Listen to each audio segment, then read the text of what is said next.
ये क्लास बहुत स्टूडेंट के लिए बहुत 100% बेस्ट होने वाली है। देख सकते हो स्क्रीन के ऊपर स्टूडेंट का लेटेस्ट रिज़ल्ट आया है। स्टूडेंट ने हमारे साथ अपना टीआरएफ शेयर किया है, जिसमें उन्होंने कहा reading one passage came from our PDF, जो अभी ओल्ड एग्ज़ाम होकर गया है, जिसका रिज़ल्ट भी आ चुका है।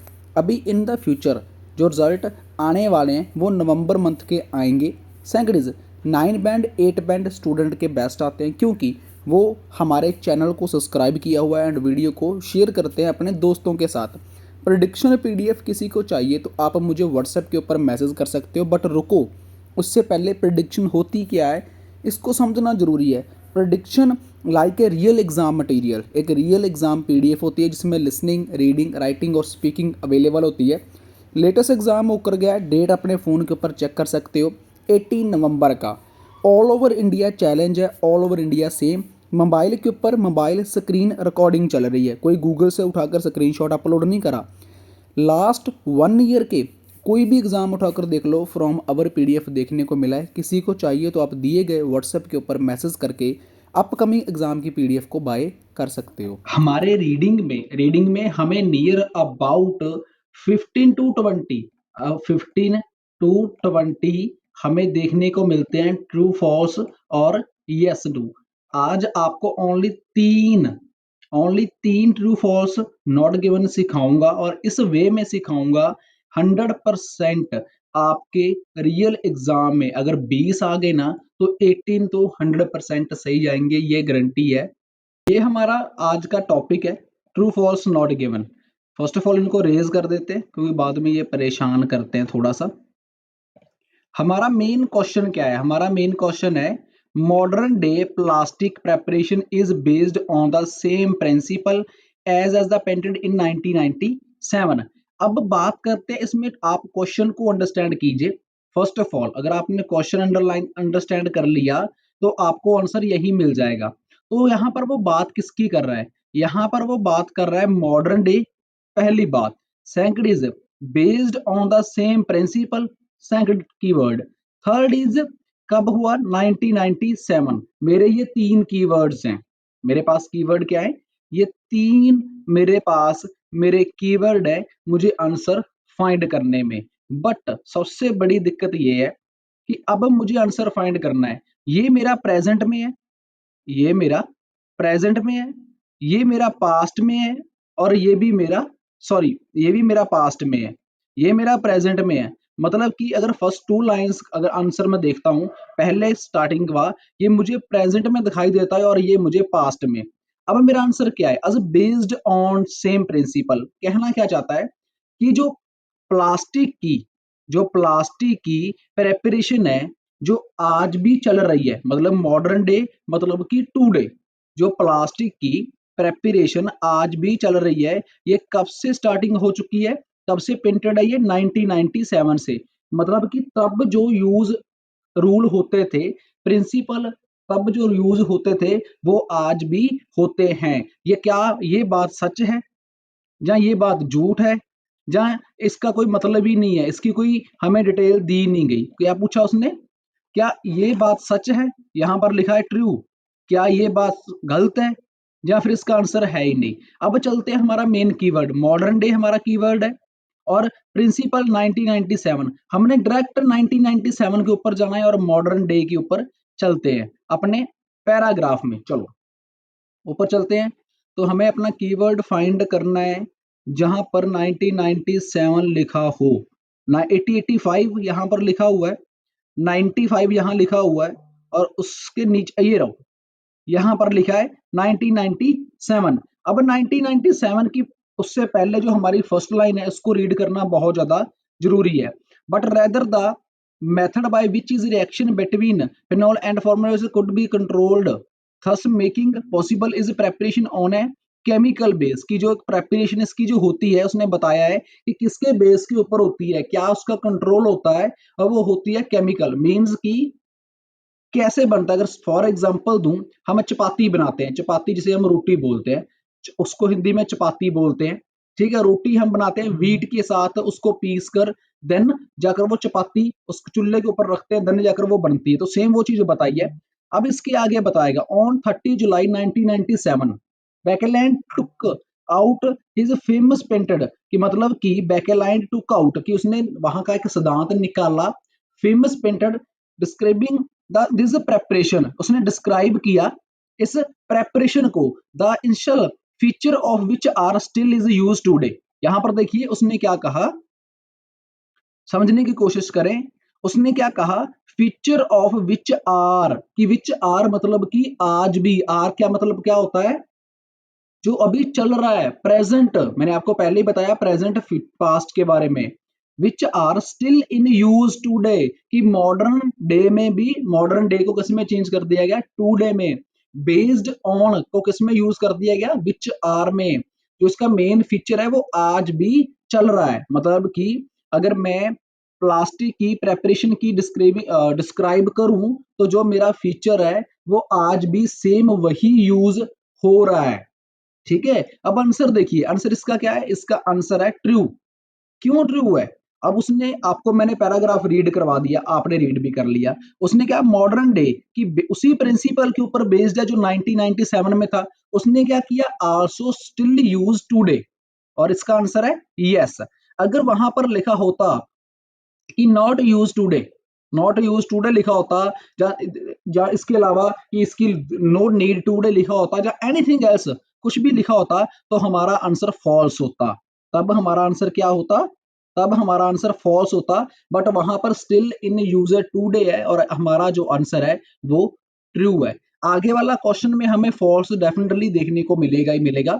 तब आपको क्लियर हो जाएगा कि ट्रू का आंसर कैसे आता है और फॉल्स का आंसर कैसे आता है। टाइम वेस्ट नहीं करते, जल्दी जल्दी सेकंड हमारे टॉपिक के ऊपर चलते हैं। Next one is that Bakelite was immediately welcome, कि बैकेलाइट का इमीडिएटली मतलब कि इमीडिएटली वेलकम किया गया, प्रैक्टिकल वर्ड वर्सटाइल मटेरियल, मतलब कि बैकेलाइट का वेलकम किया गया बहुत जल्द, क्योंकि उसको काफी ज्यादा प्रभावशाली था, काफी ज्यादा मतलब कि बेनिफिट वाला था, इसलिए उसका इमीडिएटली वेलकम किया गया उस मटेरियल का। अब ये देखते हैं कि बैकेलाइट का इमीडिएटली मटेरियल का वेलकम किया गया था या नहीं। अगर किया गया था तो यस है, तो मतलब मेरा आंसर ट्रू है। अगर नहीं किया गया था तो मेरा आंसर रॉन्ग है। अगर इसकी कहीं बात ही नहीं कर रहा तो देन मेरा आंसर नॉट गिवन है। चलते हैं अपने पैराग्राफ में और वहां जाकर इसको थोड़ा स्केमिंग कर कर फाइंड करना पड़ेगा कि इसके ऑब्जेक्ट्स क्या है। अगर आपने पूरा पैराग्राफ जब आप रीड कर लोगे, मैं आपको ओनली टिप्स बताऊंगा, तो आपको ऑटोमेटिक की समझ आ जाएगा कि एक्चुअली बात कहाँ कर रहा है वो। Necessary products would mean spread the moulds in the carefully design that Bakelite would even company. Bakelite invention, Bakelite के बारे में बात करता है कि उसका जो इन्वेंशन था कब आया था। जहां पर देखो उसने ऑब्जेक्ट्स की बात करी है, तो इसके लास्ट पैराग्राफ में वो यहाँ पर और पेंटेड की बात कर रहा है, यहाँ पर तो प्रोसेस की बात कर रहा है उसके, तो इसका नेक्स्ट पैराग्राफ में ही हमें आंसर मिलेगा, क्योंकि वहां पर वो बात उसके स्टार्टअप की कर रहा है। यहाँ पर देखिए, Bakelite invention although treated with the disdain in the its early year, मतलब कि जब उसका अर्ली ईयर था, उसका स्टार्टिंग पॉइंट था, went on on the enjoy unparalleled popularity which lasted throughout the first half of the 20th century, कि 20th century में उसको किस वे में मतलब देखा गया, उसको ट्रीट किया गया। तो यहाँ पर अगर हम बात करते हैं अपने आंसर की, तो हमारा आंसर है it become the wonder product of the new world industrial expansion, कि एक वंडर प्रोडक्ट बन गया था नए वर्ल्ड के लिए, नई दुनियादारी के लिए। बट यहाँ बैकेलाइट इन्वेंशन के साथ हुआ क्या, हमारा मेन आंसर है वो तो चलो एक्सप्लेन कर रहा है कि वो एक चीज कैसी थी कैसी नहीं थी। बट यहाँ पर कह रहा है बैकेलाइट इमीडिएटली वेलकम्ड, कि उसका इमीडिएटली वेलकम किया गया। बट अगर ऊपर हम देखा जाए, ऊपर हम अपना आंसर रीड करते हैं, तो वहां पर वो बता रहा है कि उसको किस वे में ट्रीट किया गया। यहां पर वो कह रहा है कि उसको नफरत भरी निगाहों से देखा गया। अगर आपको वोकैबुलरी सिनोनिम वर्ड्स अच्छे से आते हैं तो आप ऑटोमेटिक रीडिंग में 9 स्कोर आएगा। अब देखिए, Bakelite invention although treated with disdain its early year, मतलब कि उसके स्टार्टिंग के ईयर्स में ही, मतलब उन्होंने क्या किया कि इमीडिएटली बैकलाइट आया और उसका वेलकम करा गया। यहाँ पर क्या कर रहा है, स्टार्टिंग ईयर में जब बैकलैंड आया था, बैकलैंड इन्वेंशन है, बैकलाइट है, दोनों सेम ही वर्ड है। जब वो आया था तब उसको नफरत भरी निगाहों से देखा गया था, नफरत भरे वे के साथ उसको ट्रीट करा गया था। मतलब कि मेरी जो स्टेटमेंट है वो ऑपोजिट है, ट्रीटेड विद डिसडेन। ट्रीट करना, किसी के साथ व्यवहार करना, और किस वे में करना, एक नफरत भरे वे में करना, उसको बोलते हैं डिसडेन। सो यहाँ पर बैकलैंड का जो इन्वेंशन है, इन द अर्ली ईयर उसका वेलकम नहीं करा गया था, उसको नफरत भरी निगाहों से देखा गया है। तो मेरी स्टेटमेंट है वो मेरे क्वेश्चन के साथ रॉन्ग है, मतलब कि मेरा जो क्वेश्चन का आंसर है वो फॉल्स है। मे बी आपको समझ आया होगा। तो मेरा आंसर ट्रू नहीं है, मेरा आंसर क्या है, फॉल्स है। पहले क्वेश्चन में क्या हुआ था कि 1997 में प्रिंसिपल यूज हो रहे हैं, हाँ वहां कहा था उसने कि यस यूज हो रहे हैं, तो मेरा आंसर ट्रू था। यहाँ वो कह रहा है कि प्रिंसिपल, सॉरी, जो यहाँ पर कह रहा है कि इमीडिएटली उसका वेलकम करा गया, इसका बैकेलाइट का, पर वहां पर बैकेलाइट वर्ड को उसने किस में चेंज कर दिया, बैकलैंड में। बैकलैंड ऑल्दो ट्रीटेड बाय डिसडेन, मतलब कि उसको नफरत भरे वे में देखा, कब देखा गया, इन द अर्ली ईयर। यहाँ पर इमीडिएटली का मतलब किसमें उसने चेंज कर दिया, इन द अर्ली ईयर। तो जिसकी वजह से मेरा आंसर क्या है, मेरा आंसर फॉल्स है, ट्रू नहीं है, राइट। अब चलते हैं थर्ड आंसर क्वेश्चन के ऊपर। थर्ड क्वेश्चन है, ये आपने फाइंड करना है इसका answer. Bakelite was only available in a limited range of colour. एक बात याद रखिए, मैं कुछ कीवर्ड आपको बता देता हूं। ओनली यहां पर वर्ड लगाया गया है, ओनली मतलब कि एक, ओनली मतलब कि ओनली, इसके अलावा और कुछ भी नहीं, इसके अलावा और कोई है ही नहीं है। इसका मतलब ये है, अगर वहां पर नंबर ऑफ कलर दिया गया हुआ या नंबर ऑफ कुछ भी एनीथिंग एल्स, तो आप आंसर वगैरह अपना देख लेना कि ट्रू है, फॉल्स है या नॉट गिवन है। मैं आपको आंसर नहीं बता सकता, बट एक कीवर्ड आपको बता दिया, और इसी कीवर्ड के दम के ऊपर, इसी कीवर्ड के दम के ऊपर आपको आपका आंसर मिलेगा। ठीक है, तो फाइंड करें आंसर किस पैराग्राफ में मिलेगा, मैं आपको वो भी बता देता हूं। ये आपको मिलेगा पैराग्राफ इसी में ही, इसी पैराग्राफ के आपको नियर अबाउट मिलेगा, इसी पैराग्राफ में आपको आंसर मिलेगा, और मिलेगा इससे आगे आगे, मतलब कि यहां से लेकर, मैं इसको रेज कर देता हूं,